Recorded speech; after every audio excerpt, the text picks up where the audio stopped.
operation. So 4 back on the boundary. Oh, and that has slipped through Mitch Hay. It was a tough old chance, and Ishodi's having a little bit of an issue getting the ball under control out on the boundary. Oh boy. Yeah, a wee bit wayward there from Bracewell. Unsure if he saw him coming. Let's have a little look. Just sort of struts up to the wicket. Maybe just a little bit poorly directed from Bracewell. Just got it wrong. We can see the position of Hayes' gloves. He wasn't expecting the ball to go there. Oh, and that's just come off. Battle pad, and they've scampered through for a single, so they're not having it all their way here, Pakistan, by any stretch, and leg buys is the call. This is for the batters here, Scotty, but, you know, subcontinent batters coming to New Zealand, the good players adapt throughout the world. Now, has that hit him in the head as he slipped over? Because that is awkward, to say the least. Surely not a concussion test. Oh, they're going to have to. It's mandatory. He has slipped over and falconed himself trying to sweep the ball. Have a look at this. He's headbutted it. It's not pretty. I'll tell you what's happened there. The sprigs just haven't gone into the ground. He's got no traction. He's just slipped. It does happen on hard wickets. The Fizz, I'm sure he'll just say, mate, just tell me you're all right, surely.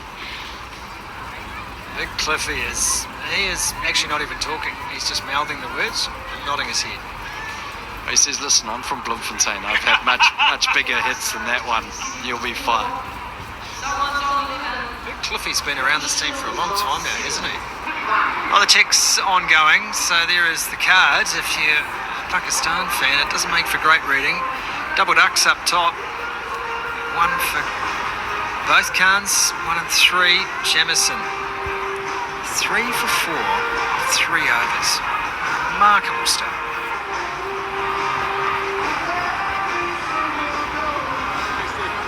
You had a look at that first 4 or 5 overs, and you did wonder if Pakistan had come, and I know their captain Salman Agha had talked about playing high-risk cricket because that's modern T20 cricket, but you make a good point. You've come from the subcontinent, you've been there. It's a good point. There's such a contrast in the subcontinent to coming to New Zealand, and I think assessing the conditions is what you have to do, and in T20 cricket the good teams do. With experienced players now, I know Babar Azam and Mohammad Rizwan are not here. Experienced players would have been able to assess the conditions and go, hey, in the power play, maybe it's more of a 35-40 off 6. And assessing those conditions then actually mitigates a bit of damage control. And unfortunately, they haven't been able to adapt early on, and they've found themselves at 14 for 4 after the power play, due to great bowling and maybe not assessing it early on. Ishodi on return to the Black Caps T20 side. First time in about a year that he's laced up the boots for the BCs, and he's hit hard first ball. Come back for a couple. Tell you what, I always want Ishodi to do well. I feel like he's one of those players that's always been in and out of the team. He's never quite had the luxury of just, I guess, relaxing with his place in the team. And, you know, he's had so many summers where he's bowled well, extremely well. And I remember the series against Australia. Wrong in. It's good delivery. The series against Australia, he just bowled it wide outside the hitting arc of all the players and had a great series. And I think Pakistan came here and he bowled wicket to wicket. So he's got the ability to change it up, and I think with him it's just about confidence. He's got a great googly. Ishodi. He's not a huge turner of the ball, but he's good with guile and flight. That one is punched down the ground. Straight to Mitchell. So concedes just the 1. Pakistan's lowest 10 over total in a T20, 34 for 4 at Mirpur in 2016. So they're on the line here.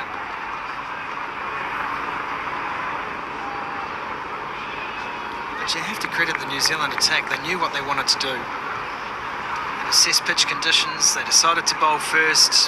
No hesitation from Michael Bracewell. Their big quicks got into their rhythm very swiftly.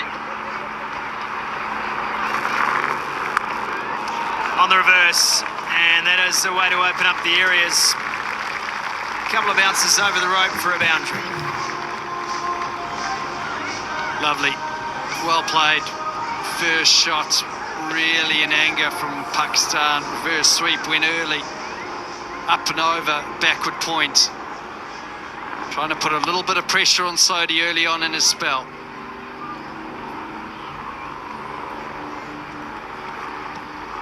Seven runs from the over. Pakistan have looked a little more comfortable against the slows here. Oh, that's so good.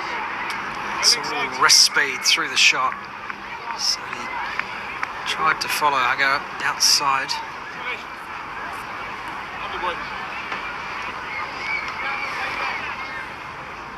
Well, this is when you're getting to the halfway mark, Scotty, and you as a batting coach, hopefully you can find him in the change room.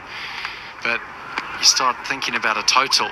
It's quite tough at this stage to think of what is a total that can actually give us a chance and give us a little bit of belief. Goes after that, goes after it, gets all of it too. Straight into the first row. That is the first 6 of the match. 10 overs completed here, 14 off the Sodhi over. It's 42 for 4.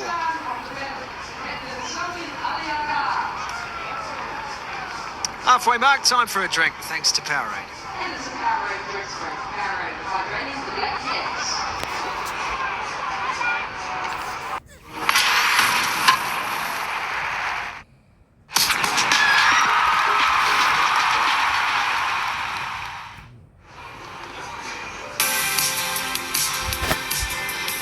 Players having a quick drink out in the middle of Hagley Oval here in Christchurch.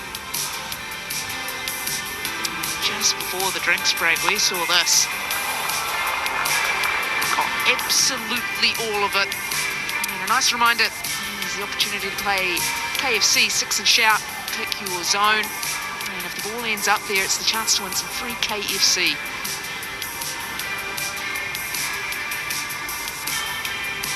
That's the biggest over of the innings so far. 14 coming from it, and you feel Pakistan are to put a good score on the board. Need a few more overs that look exactly like that, Mark Richardson.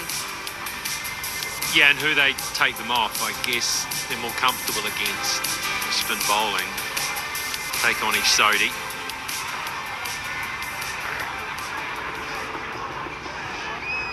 Things will be different when Jameson, Duffy, folks come back. Things will be a little bit different. The shine has gone off the board. They need a couple of batters, recognised batters, to take them into those last 5 overs though. So a lot of work required from these two.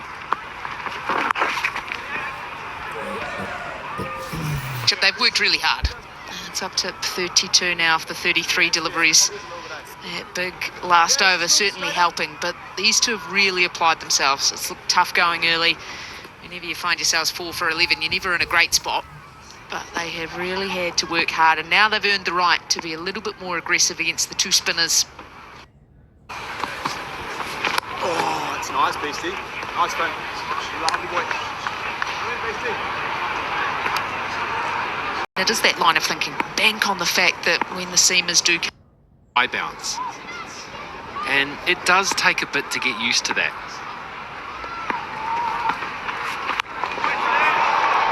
And it's high into the big blue sky, but he's got all of that. Puts another one up into the side screen. Well, my initial thoughts when this was hit is that he toe in, catch that 3/4 of the way to the fence, because he was reaching, but he reached well, got enough of the middle on it. And tries to go again and does. Goes even better this time. Back-to-back 6s. The end of Michael Bracewell over. It's another big one. 15 coming from it. 57 for 4. All I thought. So going to the second half, good stuff. 14 and 15.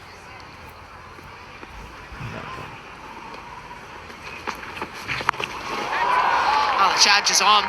That's an opportunity in the deep and well held. Tim Seifert, he doesn't need the gloves on. Takes a good running catch in the deep, and Ish Sodhi picks up his first wicket of the day. Well, that's a shame. They decided to take these two on. Ish Sodhi taken for 14. In his first over, comes on. They want to target him. They try something different. Trying to get it further behind square than that. And Seifert lined it up well. Judged it well. Takes it comfortably. Sodhi bounces back. He's elated. And the skipper tried his hardest out there to get something established. Goes for 18. He is on international debut today. T20 career with just the 18 matches in it so far, but what stands out is that strike rate up at 146, and he is another player, looks to be really aggressive, take the game on. And that's why he is in this Pakistan side. Oh! Almost sneaks one through, does Ish Sodhi. Wasn't a bad option, but needed to get the execution. This reverse sweeping, hit it well, just didn't get it far enough behind square. Yeah, disappointing time to lose a wicket. Amazingly, 28 runs on the board after 9 overs. And then they'd managed to score 29 off the following 2. Doubled their score within the space of 2 overs. And you just felt they'd flicked the switch. They'd been able to put the foot down. I would have loved to see that partnership extend out for another couple of overs. A good fight for New Zealand. Got themselves right back ahead of the match. Oh, even that wicket first ball, the real boost to Sodhi, and since then he's pitched them exactly where he wants to. Nice, Ish. Only 6 sides. Yeah, brilliant over from Ish Sodhi. The wicket and just the 2 from it. It's 59 for 5.